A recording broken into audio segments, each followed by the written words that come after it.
Senhoras e senhores, bom dia. Muito prazer, meu nome é Vanessa, sou assessora técnica em saúde pública, atuo no Centro de Projetos de Educação para o Trabalho em Saúde CEPETS, que integra o Grupo de Desenvolvimento de Recursos Humanos da Secretaria de Estado da Saúde, através da Escola de Saúde Pública, CEFOR, Centro de Formação de Recursos Humanos para o SUS. Temos a honra de recebê-los no nosso último dia do terceiro Congresso de Especialidades em Saúde, CONESP. Este ano, temos como tema do nosso congresso a especialização multiprofissional da SES, preparando e desenvolvendo profissionais para o SUS. Nosso evento tem por objetivo divulgar as várias modalidades de trabalho de conclusão desenvolvidas pelos bolsistas e ex-bolsistas dos cursos de especialização da Secretaria de Estado da Saúde, divulgar as instituições vinculadas e os seus respectivos cursos para a sociedade, contribuir na formação de profissionais para o SUS, propiciar a interação entre os bolsistas e ex-bolsistas e suas respectivas instituições, e incentivar a publicação de trabalhos de conclusão de curso nas revistas científicas. Não podemos iniciar o nosso terceiro congresso sem antes agradecer a todos os profissionais envolvidos neste grande projeto que culminou neste terceiro encontro. Agradecemos às unidades didáticas de ensino, coordenadores, docentes e aos alunos. Nosso muito obrigada. Vou aproveitar para fazer alguns lembretes. Ao final das palestras, se algum participante quiser fazer alguma pergunta, pode fazer pelo chat, que nossos moderadores estarão acompanhando. Às 14 horas, daremos início às apresentações dos trabalhos dos alunos dos cursos de especialização em outra sala. O link de acesso às salas de apresentação de trabalhos será disponibilizada via chat se alguém quiser acompanhar. As informações para emissão de certificados estarão disponíveis no site da CONESP a partir de 15 de março de 2024. O link será disponibilizado. Convido para iniciar este segundo dia a senhora Sandra Siqueira Lima, coordenadora da Coordenadoria de Recursos Humanos da SES. A doutora Andréa Cotait fará as boas-vindas.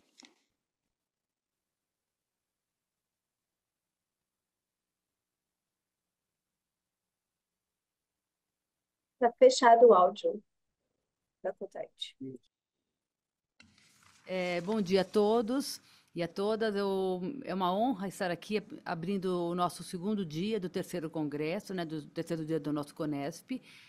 Gostaria de agradecer novamente a todos os coordenadores dos cursos, aos docentes, discentes e a toda a Escola de Saúde Pública que nos poupou esforços para que esse evento, então, pudesse acontecer.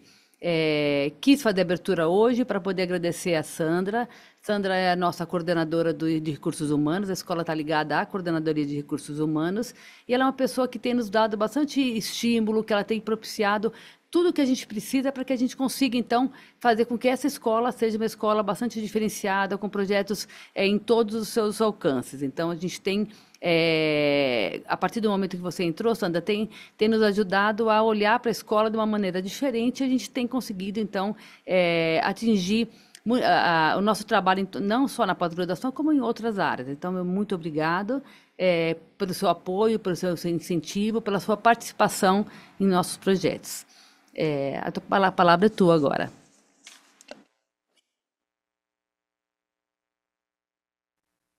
Sandra está com áudio fechado. Com áudio fechado, perguntando se está me ouvindo bem, parece cômico, mas enfim, vamos lá. Bom dia a todos, eu espero que estejam todos me ouvindo bem.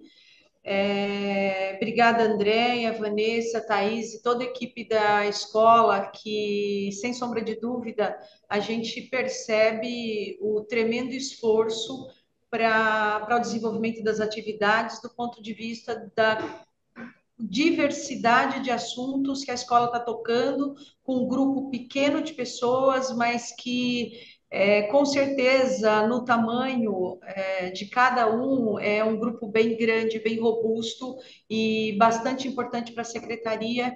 E a cada dia eu tenho mais clareza de que o lugar da escola ele é um lugar estratégico para a SES. Então, com essa terceira conferência que André e a equipe fez Não tenho também dúvida de que não sei bem com que energia eles fizeram, para ser muito sincero, porque sei das demandas que estão sendo colocadas para a escola, para que a gente possa conseguir, dentro da SES, ter uma formação dos servidores, formação agora para os nossos parceiros, que fortaleça o SUS, que fortaleça a nossa força de trabalho do SUS. E eu tenho dito com muita clareza que já fiz parte de várias gestões bastante importantes, mas a gestão que a gente está presenciando nesse momento, com o doutor Eleusis, doutora Priscila como executiva, o doutor Eudes, é de inteiro apoio para a escola. Então, aquela luz no fundo do túnel, ela agora apareceu e piscou forte. Então, é hora da gente, como bem dizia meu avô, cavalo arriado passa só uma vez. Então, é melhor a gente montar e, de fato, começar a desenvolver os programas com bastante avidez, para melhorar e aperfeiçoar, se é que é possível, sempre há uma possibilidade, a nossa eficiência, a nossa eficácia. E para os especialistas que estão fazendo parte desse terceiro congresso, portanto, se é terceiro, muitos especialistas já se formaram e estão participando aí para trás. E a SES está ávida por saber cadê esses especialistas. Então, a gente, mais do que nunca, a gente precisa mostrar como servidor a nossa capacidade instalada, a nossa missão, o nosso propósito, o amor que a gente tem por essa secretaria e por o assunto específico que é o SUS. E não se faz SUS sem servidor, não se faz SUS sem força de trabalho. E uma força de trabalho composta com parceiros, e é esse o mundo contemporâneo que a gente está vivendo. Nós estamos vivendo com o mundo SUS e parceiros. Então, como é que nós, enquanto servidores, vamos nos comportar perante esse também modelo de gestão, que é extremamente importante para que o paciente tenha eficácia, tenha mais rapidez no atendimento. Então, como nós vamos nos formar para que a gente também faça parte, porque nós somos parte primordial desse processo. E eu estava olhando um artigo em que a ONU ela menciona em um dos artigos escritos que entre 20% e 40% dos recursos públicos eles são perdidos. E aí são perdidos por quê? Em razão da ausência de gestão e planejamento. Então, eu fico muito feliz de saber que a escola está reforçando esse papel nosso de planejamento, de gestão, e que os servidores estão buscando isso para a vida profissional também. Por quê? Porque assim, quando nós falamos de desperdício de recurso público, a gente só não está falando de recurso financeiro, a gente está falando de recurso humano também, né? Porque a gente tem grandes habilidades, a gente tem grandes profissionais, e será que a gente está usando esse recurso ou a gente está disponibilizando esse recurso da forma mais adequada? Então, parabéns à escola por essa iniciativa, mas eu tiro meu chapéu aos servidores que se dispuseram a tirar algum minuto do seu expediente ou da vida profissional, que a gente sabe como é que a gente toca, para aperfeiçoar e a gente conseguir acompanhar esse mundo tão diversificado. Agora, temos motivo para comemorar? Sim, vários motivos para comemorar. Um deles é em razão desse esforço sobrenatural que a gente tem para sempre continuar, sempre buscar alternativas, sempre melhorar. Mas a gente também precisa entender que a partir do momento que a gente se forma e se torna especialista, é aí que começa. É agora que vai começar, porque você está formando gestor que precisa entender do financeiro, que precisa entender do RH, que precisa entender do administrativo, que precisa saber de quais são as políticas públicas, que precisa entender que cada 4 anos muda a gestão, mas que a gente tem que estar fortalecido em cada uma delas, com as propostas que não são só de governo, mas são de Estado, e com as propostas que são de saúde pública, de cuidar de paciente, de atender aos pacientes, de criar alternativas de promoção e prevenção à saúde. Então, para quem se formou recentemente, só está começando. e bem-vindo, porque tem muita alegria, tem muita dificuldade, mas não é nada que a gente não consiga superar. Se a gente estiver junto, se a gente estiver buscando integrar com os parceiros, isso é bastante importante. E não tenha medo e não desistam. Qualquer proposta de gestão que seja colocada à nossa frente é sempre para melhoria. Então, a gente tem que estar disposto e preparado para isso. E eu entendo que essa comunidade, vou chamar dessa forma, que a terceira conferência acaba por formar, ela é importantíssima para que a gente monte uma rede de especialistas em prol da força de trabalho do SUS. Então, era para eu falar só 10 minutos, eu sei que eu já passei, eu vou parar por aqui, porque tem outra conferência do lado de lá. Doutor Eudes, muito obrigado por sempre estar conosco, muito obrigado mesmo. E para todo mundo que está participando, os nossos especialistas, um excelente, grande evento do tamanho que vocês merecem. Obrigada. Obrigada, Sandra, pelas palavras. Vamos então iniciar nosso ciclo de palestras do dia. O tema da nossa primeira palestra é Bioética para profissionais de saúde, e eu convido a senhora Andréia para permanecer conosco para mediar esta palestra. A senhora Andréia é enfermeira, com pós-doutorado em ciências pelo Instituto Dante Pazanese de Cardiologia, doutorado e mestrado em ciências pela Fundação Antônio Prudente, especialista em gestão pública em saúde pela Faculdade de Ciências Médicas da Santa Casa de São Paulo, conselheira efetiva do Corém São Paulo e coordenadora da Câmara Técnica de Atenção à Saúde do Corém, gestão 2025/2026. Foi diretora de enfermagem do Instituto Dante Pazanese, diretora do Hospital Ipiranga e superintendente assistencial do Hospital Infantil Menino Jesus, e atualmente é diretora técnica 3 do Grupo de Desenvolvimento de Recursos Humanos, Escola de Saúde Pública da Secretaria de Saúde do Estado de São Paulo. Senhora Andréia, fique à vontade para apresentar nosso palestrante. Doutor Eudes Quintino de Oliveira Júnior, um prazer recebê-lo aqui novamente. Doutor Eudes, ele é advogado, doutor e pós-doutor em Ciências de Saúde pela Faculdade de Medicina de São José do Rio Preto. Ele é mestre em Direito do Estado pela Universidade de Franca e especialista em Direito Processual, Penal e Civil pela PUC de São Paulo.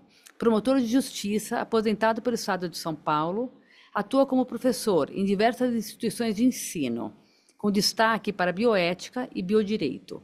Ele é membro de importantes comissões de ética e bioética, incluindo a CONEP, a CNS, do Ministério da Saúde. Ele é chefe atualmente de gabinete da Secretaria Estadual da Saúde de São Paulo. É um prazer, doutor Eudes, receber o senhor sempre nos traz muita contribuição e é uma pessoa que está sempre conosco, né? O doutor Eudes é uma pessoa que participa aqui da escola ativamente, desde do início que nós convidamos o doutor Eudes, ele sempre veio para falar sobre ética, bioética, é uma pessoa muito querida por nós. Obrigada, doutor Eudes, agora é com o senhor. Então, bom, gente, um prazer muito grande estar aqui e poder participar também deste evento. E antes de começar a minha fala, eu queria enaltecer aqui, elogiar também a, a Sandra e toda a sua equipe, a Thaís, a Andréia, a Vanessa e vários outros também que, direto e indiretamente, participaram para que esse evento lograsse êxito. Eu vejo que a escola realmente está cumprindo a sua função institucional. É o local onde nós temos condições de debater temas que tenham envolvimento com a área da saúde, e não só debater esses temas, como também ampliar o conhecimento das pessoas ligadas à área de saúde e criar ainda também novos campos, novas ideias, novas linhas de pensamento, visando sempre aperfeiçoar o serviço público de saúde. Então, enalteço aqui o trabalho de vocês, eu estou acompanhando já há há um bom tempo e vocês estão num dinamismo muito intenso e sempre buscando encontrar novos caminhos, novas metas, novos objetivos para a expansão da saúde no estado de São Paulo. É, eu queria, o meu tema é um tema atrelado diretamente à área da bioética. E a área da bioética, lógico, ela está também junto com a área de saúde. A minha intenção hoje é passar para vocês alguns conceitos, algumas definições, algumas situações que envolvam o pensamento bioético. E a bioética, vocês sabem, principalmente aqueles que já fizeram pós-graduação, mestrado e doutorado, a bioética é de vital importância não só para a carreira da saúde, mas também para todas as demais carreiras. A bioética hoje ela tem um campo magnético enorme, muito grande, em que ela sempre está operando em uma área ou em outra área, e também ela tem uma característica totalmente diferenciada, que é justamente a sua possibilidade, né, de intervir em várias situações com profissionais diferenciados, visando atingir uma definição ou uma solução que seja necessária, que seja conveniente para o homem. Por isso que a bioética ela é chamada, né, de ciência da vida. Por isso que a bioética tem as características de interdisciplinaridade, multidisciplinaridade, visando atingir todas as plataformas existentes. Então, vamos lá, numa conceituação muito rápida e uma conceituação assim bem objetiva, podemos dizer que a bioética nada mais é do que a ciência que estuda o homem em sua totalidade, porque ela abrange também a antropologia, a filosofia, a medicina, o direito, a psicologia, enfim, qualquer outra atividade humana ou qualquer outra profissão humana, no sentido de dar uma tutela, uma proteção ao homem. E principalmente nos tempos atuais. Essa palavra bioética é muito importante que vocês saibam, e eu sempre falo para meus alunos: procurem sempre saber a etimologia da palavra. Na etimologia, você já encontra a própria definição do vocábulo que você está procurando. Então, veja, bios, palavra grega, que significa vida. E ética é uma palavra já mais complexa, com vários significados em vários momentos da humanidade.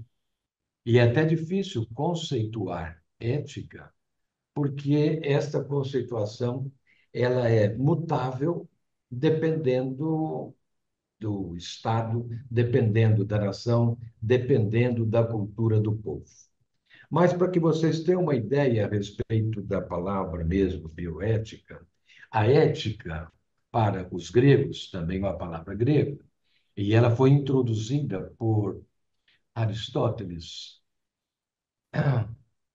Aristóteles falava o seguinte, que o homem, ele é um ser em constante crescimento, ele é um ser que está sempre subindo, ascendendo, crescendo e ampliando.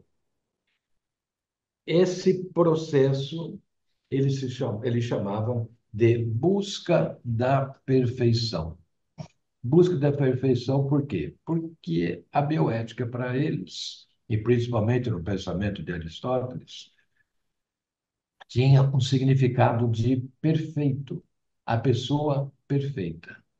E a pessoa perfeita, consequentemente, seria uma pessoa feliz. Então, veja só como esse vocábulo ele transitou de um lado para o outro lado, daquilo que era perfeito lá para os gregos, né? Significando até mesmo a felicidade, e aquilo que nós temos hoje com relação à palavra ética.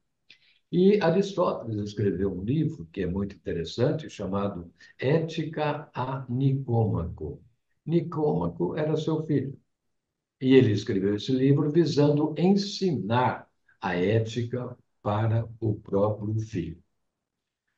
Porém, como diz, né, no Aristóteles, nesse mesmo livro, o homem ele é ascendente. Ele vai crescendo, ele vai assumindo novas etapas em sua vida, ele vai acrescentando novos saberes, ele vai somando novas experiências, e isto tudo faz com que, com o passar do tempo, ele seja um profundo conhecedor da vida, dos segredos da vida e também ele seja uma pessoa com condições de fazer avaliações a respeito de comportamento humano. Então, nesta visão que eu estou dando para vocês, vocês vão perceber que a bioética ela tem, ela tem uma sistematização diferenciada. Eu digo sistematização diferenciada porque ela, na realidade, ela visa proteger o ser humano diante do quê? Diante das variadas situações que nós enfrentamos. Por exemplo, hoje nós temos um avanço muito grande na biotecnologia. Este avanço faz com que a humanidade, e a bioética ela é voltada para a humanidade tenha um senso de responsabilidade na utilização das últimas tecnologias. Isso é muito importante porque nós estamos hoje convivendo com tecnologias de ponta e a inteligência artificial está nos acompanhando 24 horas. Isso quer dizer que nós temos até mesmo um concorrente que, embora seja artificial, ele está munido de informações, informações relevantes que nós ainda não conseguimos acessar todas elas de uma só vez. Mas a inteligência artificial, em razão do seu repositório imenso, tem, sim, plenas condições de ofertar de imediato para o homem aquilo que ele está procurando, aquilo que ele está buscando. Mas isso será que é bom para o homem? Isso será que é necessário? Isso será que é fundamental? Então nós temos que analisar, nós temos que ver. Tem um escritor sul-africano chamado, agora eu não me recordo agora o nome dele, mas eu já me lembro, eu falo para vocês. Ele escreveu alguns livros, dentre eles o Homo Yuval Harari. Yuval Harari. Importantíssimo para quem está na área da saúde. Ele escreveu um livro chamado O Homo Deus, um segundo, o Homo Sapiens, o terceiro, 21 Conselhos para o século XXI. E agora lançou há pouco tempo um outro chamado Nexus, em que ele faz comentários, observações interessantíssimas a respeito desta evolução tecnológica. A pergunta que ele deixa sempre no ar: será que todo esse arsenal científico, tecnológico, é necessário, é útil? Até onde pode ajudar? Até onde pode proteger o ser humano? E isso envolve, lógico, diretamente a saúde humana. Será que a longevidade é realmente uma ambição de toda a humanidade? Pode até ser, se for uma longevidade com garantia, com bem viver, com bem-estar. Mas uma longevidade onde se conta somente os anos conquistados, sem que tenham sido vividos, não é necessária, não é proporcional à natureza humana. Então, a bioética ela entra na na nossa própria civilização. Eu estou dizendo que ela é mundial. A Organização Mundial de Saúde, ela preza e muito os princípios e as regras da bioética. E ela se vale desses princípios para fazer as suas normatizações para as nações que estão ali filiadas. E aí, o Harari, ele pergunta, será que tudo isso é muito bom? Será que isso tudo é interessante? Será que a inteligência artificial vai chegar num ponto em que ela vai ter um domínio maior do que o homem? Lógico que vai, e lógico que vai esperar. Só que ela tem a sua limitação, que é artificial. E lógico que ela depende também da assessoria humana. Ela depende do acompanhamento humano. Ela depende da evolução humana. Ela, por si só, não irá fabricar, não irá criar, não irá idealizar novas plataformas. Então, a bioética, ela entrou aqui no Brasil na Constituição de 1988. E é interessante vocês observarem que logo no artigo 1º da Constituição, quando fala dos direitos fundamentais, dos princípios que regem a Constituição, vocês vão encontrar ali o princípio da dignidade da pessoa humana. A dignidade da pessoa humana foi justamente a porta aberta em que a bioética encontrou um espaço apropriado para entrar nesse local e ali dentro se multiplicar, se reproduzir e criar novas mentalidades de pensamentos. Tanto é que o artigo 196 da Constituição Federal fala que o Estado ele é o provedor, ele é o responsável para conferir a todo cidadão tudo aquilo que for necessário para a sua saúde, quer seja preventivamente ou quer seja curativamente. Então, neste artigo 196, nós já vemos aí uma vinculação muito grande entre Estado e a dignidade da pessoa humana. A própria Constituição diz que o Estado ele é obrigado a conferir. Daí que vem políticas públicas de saúde, dirigidas e direcionadas para grupos específicos em faixas etárias específicas, cuidando de cada um deles no seu momento, no seu instante, visando trazer benefícios para esta vida humana. Então, quando nós falamos em dignidade da pessoa humana, corresponde a todos os atributos existentes, inclusive direitos existentes, inclusive direitos ainda que não existem, mas estão latentes, direitos difusos, no sentido de proporcionar ao homem condições de levar a sua vida adiante com uma realização pessoal, com uma satisfação familiar e com uma vida harmônica. E esta proteção e esta tutela, ela já se inicia antes mesmo do nascimento com vida. Ela alcança a vida intrauterina. Então, a bioética ela trabalha da seguinte forma: ela faz um fatiamento etário. E o interessante disso é que o direito, vendo esse pensamento bioético, começou também a estabelecer direitos, regras com relação a faixas etárias ou com relação a determinadas situações. É só vocês observarem, né?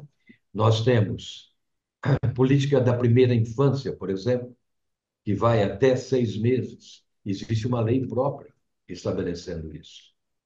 Nós temos o Estatuto da Criança e do Adolescente.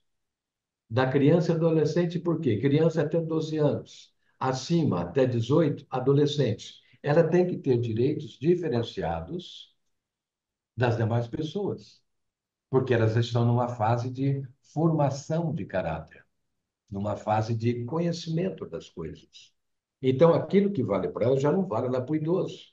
É diferente. Por isso que o estatuto, e quando se fala em estatuto, gente, estatuto nada mais é do que uma lei. Nada mais é. Mas o estatuto ele tem uma característica diferenciadora muito grande.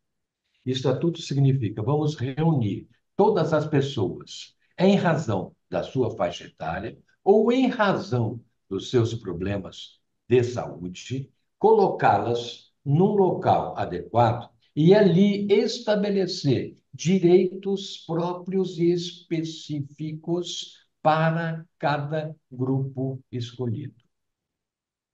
E aí, quando eu estou falando para vocês de Estatuto da Criança e do Adolescente, significa que somente aquela faixa etária será beneficiada por aquilo que estiver contido no Estatuto.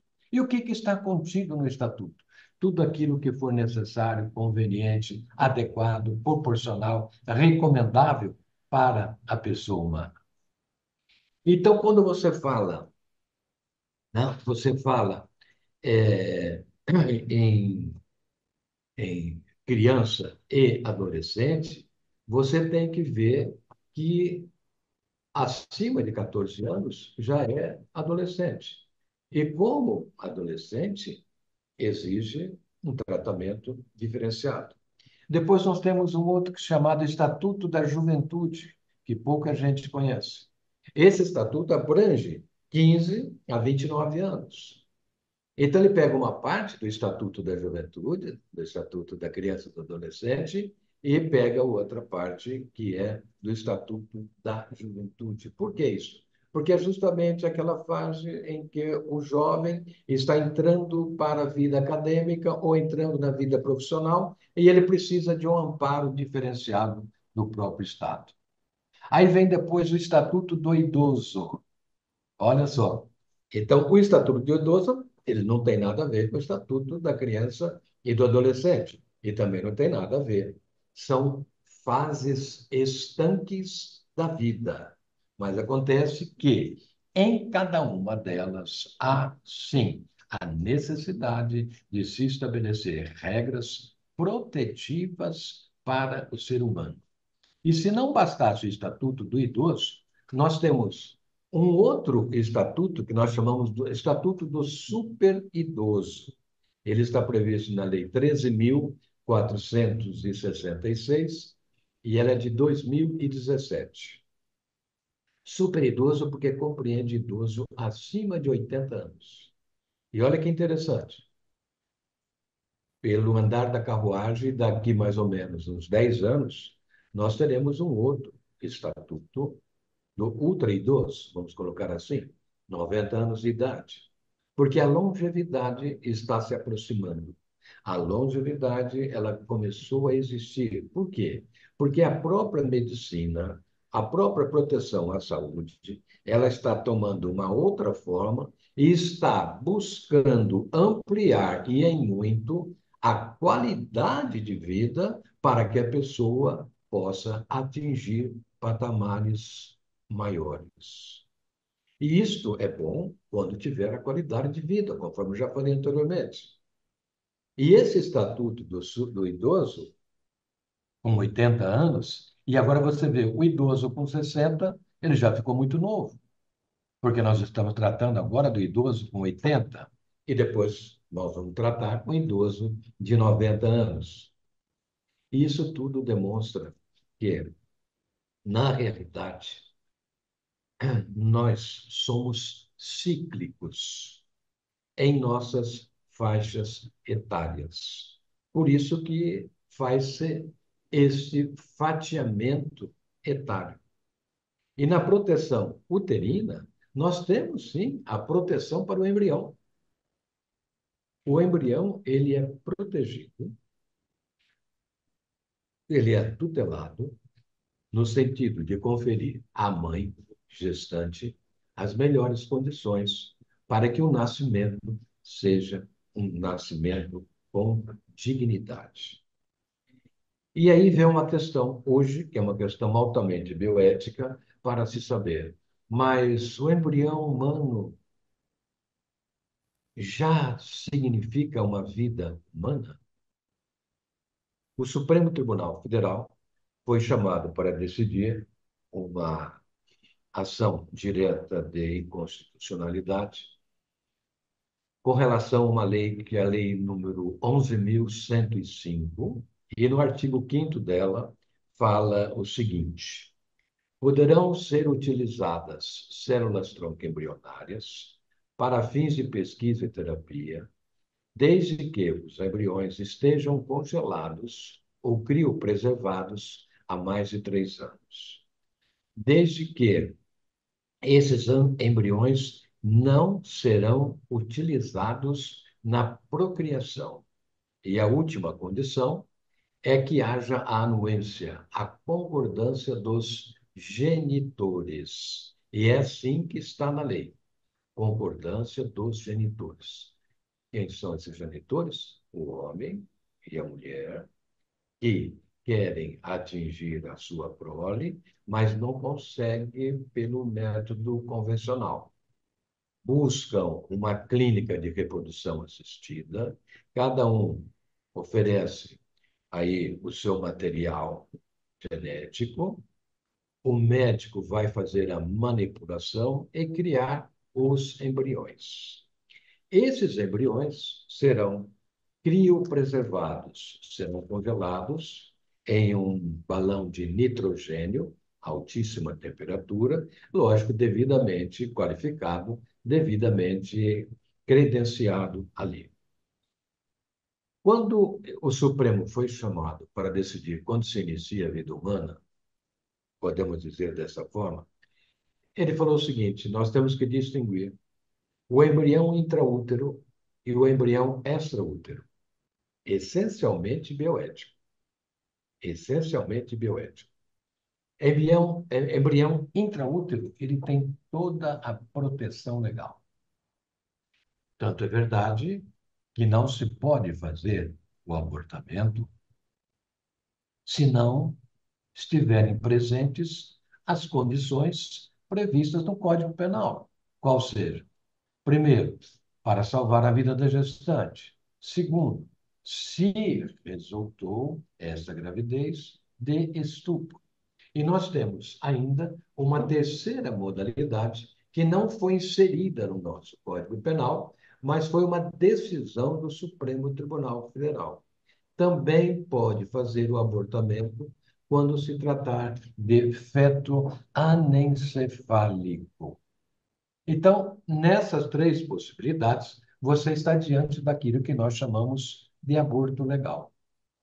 Excetuando as modalidades, não se pode fazer o abortamento. E aí você vai indagar. Mas não é direito da mulher? Não é direito do homem? Não. O direito de proteção maior à vida é do Estado. E o Estado permite, sim, o abortamento, mas naquelas situações. Nas demais situações, não. Então, o Supremo decidiu. Aí, sim, intraútero, status embrionário perfeito. Nós chamamos de spes, com S mudo, spes vitae, esperança de vida. Agora, e aqueles embriões que estão criopreservados? Esses embriões podem ser utilizados? Sim, podem ser utilizados. Mas ali nós podemos dizer que tem spes vitae? Não, não. O Supremo disse que não. Spes vitae, aqueles que estão no útero. Fora do útero não há condições de progressão. Se, no entanto, esses embriões forem transferidos para o útero, a partir daí eles terão status embrionário diferenciado. Tanto é verdade que o Código Civil, que usa uma expressão que eu acho até mais perfeita do que embrião, do que feto, nosso Código Civil chama nascituro. Nascituro é o presente do futuro do verbo nascere, em latim. Então, significa aquele que vai nascer. E é bem correto. É porque ele já está dentro do útero e ele tem um tempo de vivência intrauterina. Vencido aquele prazo, ele sai. Ele saindo, ele entra na vida humana. Então, o artigo 2º diz o seguinte, que os direitos do nascituro serão atendidos, obedecidos, desde a época da concepção. Então, veja, o próprio embrião, ou o próprio nascituro, ele tem a proteção legal. E nós estamos falando de aborto, vamos só acrescentar uma outra situação, bioética também muito atual e ligada diretamente à área da saúde. Há pouco tempo, mais ou menos, no segundo semestre do ano passado, o Conselho Federal de Medicina expediu uma resolução dizendo o seguinte, que os médicos não poderiam fazer o procedimento de assistolia a partir da 22ª semana de gravidez. E isso causou um impacto muito grande, principalmente na área da justiça, e o Supremo Tribunal Federal, através do ministro Alexandre de Moraes, suspendeu esta resolução do Conselho Federal de Medicina, dizendo que o Conselho estava invadindo uma seara alheia. E explica. Na realidade, o Conselho Federal de Medicina não tem legitimidade para estabelecer regras a esse respeito. E onde que nós encontramos a regra? O próprio Código Penal não fala até quando pode ocorrer o abortamento. O Código não fala. Ele só fala do direito de abortamento, mas não fala o prazo. Nós temos uma regrinha no direito que fala o seguinte, é até uma regra de hermenêutica, onde a lei não distingue, não é lícito ao intérprete decidir. Onde a lei não distingue, não é lícito ao intérprete decidir. Isso quer dizer que essa interpretação extensiva restritiva dada pelo Conselho Federal de Medicina não está de acordo com a conceituação legal, que não estabeleceu prazo.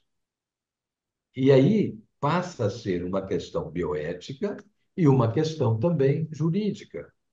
Por isso que eu falei que é multi, inter e transdisciplinar. A bioética ela circula em várias áreas do conhecimento, em várias áreas do saber. E com isso ela tem condições de frequentar áreas diferenciadas e ali estabelecer também o seu pensamento. A bioética não é normatizada. Não existe código de bioética. Existe código de ética, ética profissional, mas código de bioética nós não temos. Nós temos princípios da bioética. Dentre eles, o princípio da autonomia da vontade do paciente. Isso tudo que eu estou falando emprega-se diariamente na área de saúde. Autonomia da vontade do paciente. O atual Código de Ética Médica, ele erigiu a autonomia da vontade do paciente a um dogma dentro do próprio Código de Ética Médica. Ele diz que o paciente ele tem que ser consultado, ele tem que ser perquirido a respeito de tudo aquilo que vai ser feito com relação ao corpo dele. Por isso que nós temos o termo de consentimento livre e esclarecido. É um documento pelo qual o paciente outorga ou entrega para o médico a autorização para que ele entre dentro do corpo dele e realize uma determinada intervenção. E nesse tipo de procedimento, tem que estar também descrito a existência de riscos ou eventuais danos, para que o paciente tome conhecimento daquela prática. Então, o paciente agora ele passa a ser um coautor do médico. Ele tem também as suas responsabilidades, assim como o médico também tem as suas. E no instante que houver convergência, quer dizer, adesão de vontades entre o paciente e o médico, no instante em que o paciente assinar que autoriza o médico, nós não temos mais nenhuma dissidência. Veja, e isso é interessante porque nós tivemos agora, recentemente, questão de 2 meses, mais ou menos, uma decisão do Supremo Tribunal Federal. E veja que eu falo muito em decisão do Supremo. Por quê? Porque nós não temos ainda uma legislação de cunho bioético. E o Supremo nada mais é do que o guardião da Constituição e aquele que vai interpretar a Constituição. É ele que vai dizer qual é o pensamento da Constituição. E o Supremo, há mais ou menos 2 meses, deu uma decisão no seguinte sentido, que a testemunha de Jeová que recusar a transfusão de sangue, ela tem direito de fazer esta recusa. E, por outro lado, ela pode exigir do Estado a realização de um outro procedimento que não use o sangue humano, seria um procedimento alternativo para que seja protegido o direito de crença, o direito de credo, o direito da dignidade da pessoa humana. E aqui nós não temos, no Brasil, uma religião oficial. No Brasil, cada um comunga a religião que achar que é conveniente ou adequado. E nesse caso específico, foi mais voltado para as pessoas que comungam a religião Testemunha de Jeová. E isto trouxe, por um lado, um certo conforto para o médico, porque se o paciente recusar, o médico nada poderá fazer, a não ser encaminhar esse paciente para um outro hospital apropriado e que tenha esse tratamento alternativo, se o hospital desse médico não tiver. Ele não pode realizar nenhum procedimento porque ele não está autorizado. E esta autonomia da vontade do paciente foi o fato gerador, foi o fato importante dessa decisão. O Supremo falou o seguinte: cada um não falou textualmente isso, mas deixou a transparecer. Cada um é dono do seu próprio corpo. Cada um toma a decisão que achar conveniente, de acordo com a sua convicção. Nós tivemos agora, recentemente, um membro da Academia Brasileira de Letras, um poeta até, Antônio Cícero, o nome dele. Antônio Cícero, um grande poeta. Ele tem uma poesia muito linda, chamada Porta. Depois vocês procurem, por favor, que vale a pena. O Antônio Cícero, membro já há muitos anos da Academia Brasileira de Letras, como poeta, ele estava com Alzheimer. E, diante disso, ele viu que ele sofreu uma limitação muito grande na vida dele. E pensou da seguinte forma: eu não tenho mais condições de continuar a minha vida porque eu estou sendo totalmente prejudicado. A minha fala, a minha poesia, o meu trabalho literário não serão mais o mesmo. E diante disso eu quero morrer. No Brasil ele não pode realizar o suicídio assistido, mas ele foi para a Suíça. Na Suíça tem clínicas especializadas onde o paciente demonstra, em primeiro lugar, a existência de uma doença. Em segundo lugar, que ele tem a rigidez mental suficiente, quer dizer, ele demonstra, através da sua autonomia de vontade, que ele quer o auxílio para morrer. Por isso que se chama, né? Suicídio assistido. A clínica não vai colocar e nem injetar nenhum medicamento nele. A clínica vai disponibilizar e ele mesmo é que terá as melhores condições para realizar e atingir o seu objetivo. Mas tudo isso é dentro dessa autonomia da vontade do paciente. Um outro princípio, e aqui eu já vou caminhando para o final, um outro princípio é o princípio da beneficência. Beneficência significa o quê? Sempre fazer o bem. Esse princípio da beneficência ele é muito importante na bioética, porque tudo aquilo que você, como profissional da saúde, faz, tem que ter um correspondente vantajoso e que traga dividendos e que traga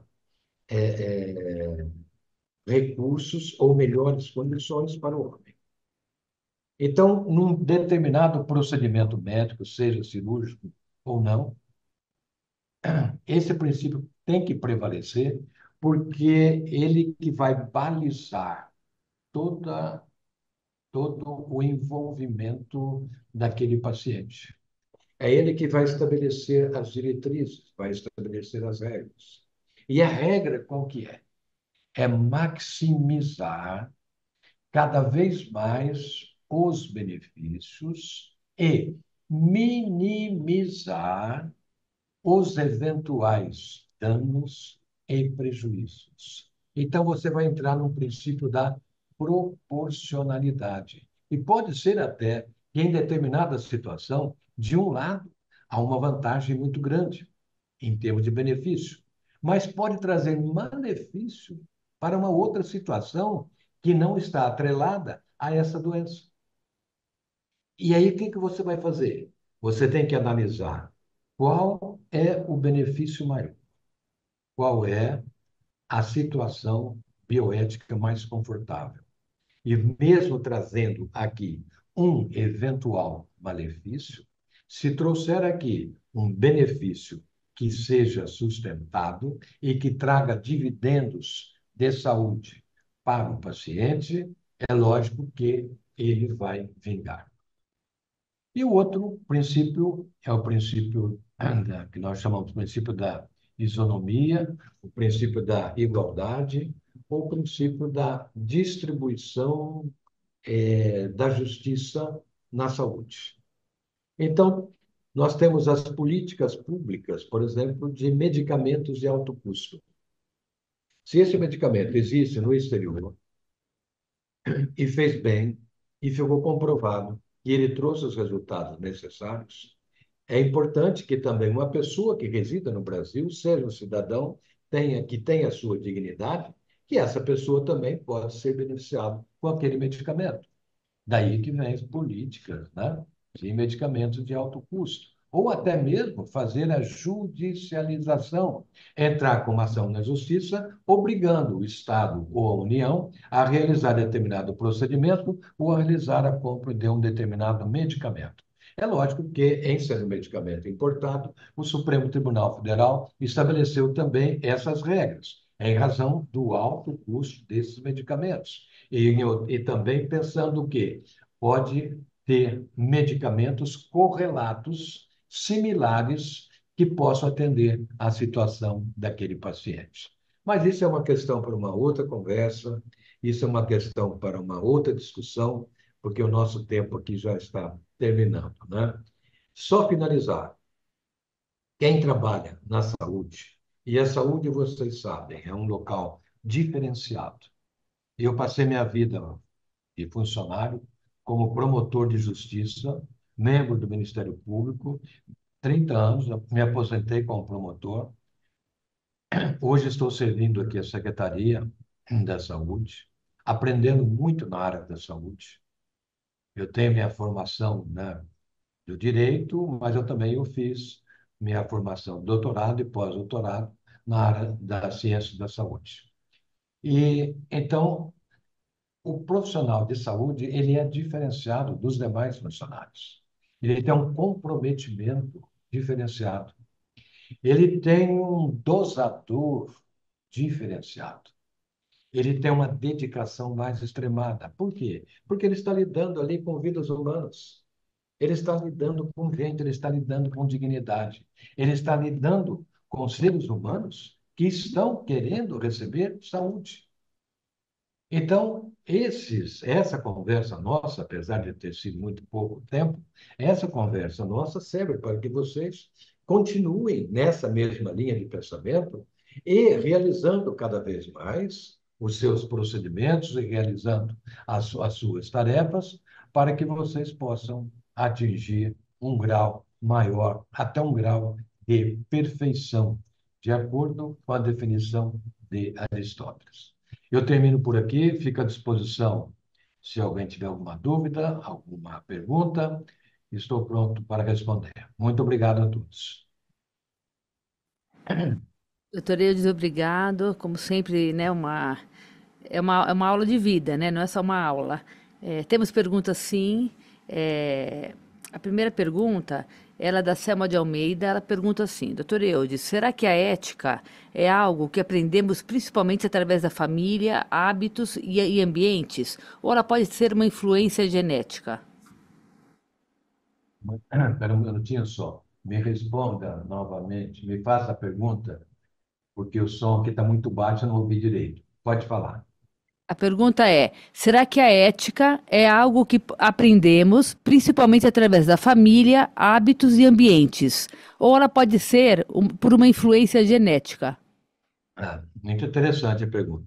A ética vem de casa. A ética, o conceito de ética é domiciliar, vem de casa, o certo e o errado, o possível e o impossível. É dentro de casa que a criança vai aprender as primeiras lições de vida. Não se aprende, veja, na escola é diferente. A educação é no lar. A escola é educação para a vida. É uma educação mais visando uma profissão, é uma orientação. Então, o primeiro passo é o passo da família. E eu posso dizer à nossa amiga o seguinte: eu fui promotor criminal durante 30 anos e eu sempre tive curiosidade de detectar junto às pessoas delinquentes a sua criação, a sua formação. E eu posso confirmar para vocês que 80 ou 90% das pessoas com as quais eu me entrevistei, e geralmente praticamente todos estavam presos, eu percebi que eles tiveram uma defasagem na infância dentro da própria casa. Às vezes, o pai e a mãe saíam para trabalhar. Outras vezes, o pai tinha abandonado a mãe. Outras vezes, os pais abandonaram o filho. E esse filho vai para uma avó, vai para uma tia ou vai para uma madrinha. Eu tive um caso de um preso que me contou a história. Eu falei: quem que criou? Ele falou: a minha madrinha. Eu falei: como madrinha? E a sua mãe? A minha mãe fugiu. Fugiu com outro cara. E seu pai? Meu pai tinha fugido antes com uma outra mulher. E aí, eu morava num bairro periférico. Eu tinha uma madrinha que gostava muito de mim e me pegou para criar. Só que minha madrinha trabalhava. E eu ficava sozinho o dia inteiro e ia para a rua. Então, veja a situação dele. Ele é vítima, porque ele não teve essa formação. Então, a genética, é a segunda parte da pergunta dela, o DNA, o genoma, Eu acho que ela não traz esta formação ética. Essa formação ética você vai adquirir na convivência, na conversa. A genética vai te trazer não só os traços físicos, como também outras peculiaridades, por exemplo, a cor dos olhos, a pele, o cabelo e outras coisas. Mas essa parte de ética, ela é formação interna. Ela é ligada diretamente ao conceito moral. Seria isso que ela queria saber? Eu acho que sim. Se quiser, Selma, escrever aqui no chat se está tudo bem. A segunda pergunta, doutor Eudes, é a Elizabeth Royces, ela é do Mandaqui, do São Mandaqui. Bem-vinda, Elizabeth. Ela pergunta sobre a testemunha de Jeová.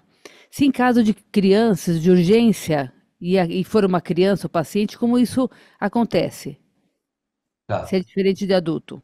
tá bom. Quando se tratar de criança, não prevalece a regra estabelecida pelo Supremo Tribunal Federal. Nessa regra, fala o seguinte: a pessoa maior, quer dizer, mais de 18 anos, que tenha plena autonomia de vontade, que tenha rigidez mental necessária e professar a religião Testemunha de Jeová, poderá, sim, recusar a transfusão de sangue.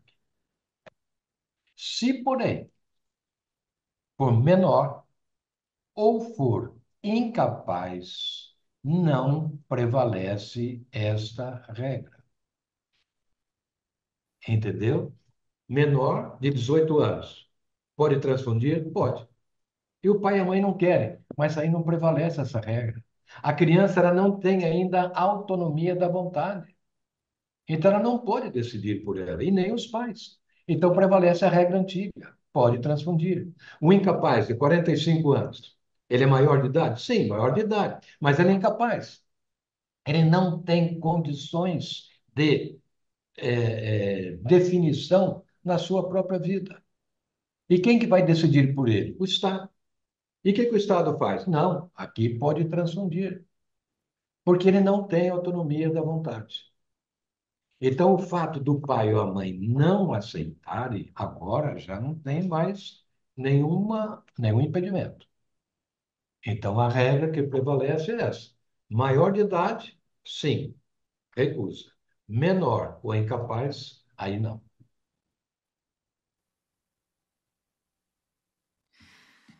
É, a Elizabeth continua com a pergunta, doutor Eudes. Ela fala assim, que elas já souberam lá no Mandaqui, eu acho que ela é de lá, de casos informados que a pessoa, depois que ela recebe, então, o sangue, por ser considerado sangue sujo, ela é rejeitada pela família, caso ela tenha aceito uma transfusão de sangue. Isso acontece, mas isso faz parte da formação e do culto religioso. Porque a testemunha de Jeová ela não pode receber sangue alheio. Aliás, nem o sangue próprio quando sai do corpo dela. Então, quando isso acontece, ela se torna impura.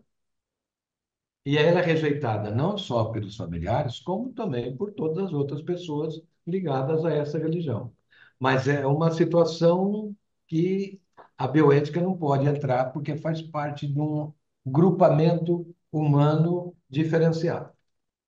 E não pode estabelecer nenhuma regra nesse sentido. Eu acho que é isso, doutor Eudes, muito obrigada. Acho que o senhor respondeu as perguntas, elas deram aqui ok para a resposta do senhor. A Selma falou que era aquilo mesmo.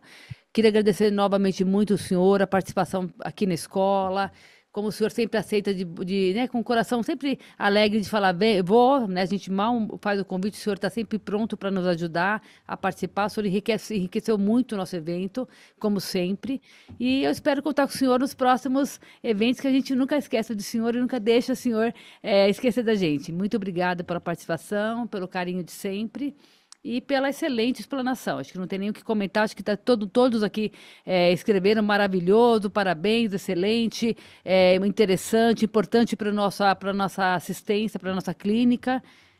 Muito obrigado mesmo, doutor Eudes. Não, que bom. Fico contente. Eu fico contente porque isso traz satisfação, né? Você poder ajudar as pessoas, você poder passar aquilo que você acumulou durante a sua vida e repassar para as pessoas, eu acho muito importante, né? Não é você guardar para si. Você tem que fazer que nem o Drummond de Andrade. Ele falava que o homem tem o tempo do ovo e da desova. Ovo, quando vai crescer, vai abrir e vai sair os pintinhos. Desova é quando você tem que soltar para fora tudo aquilo que você tem dentro. É mais ou menos por aí. Mas eu agradeço o convite, estou sempre à disposição de vocês. Eu aprecio muito a escola, eu acho que vocês estão dando uma configuração muito interessante para a escola, de agregar as pessoas relacionadas a diversas áreas da saúde. Isso é muito importante. Então, quando vocês precisarem de mim, se eu for útil, necessário, estou à disposição. Desejo a todos um bom curso e um excelente dia.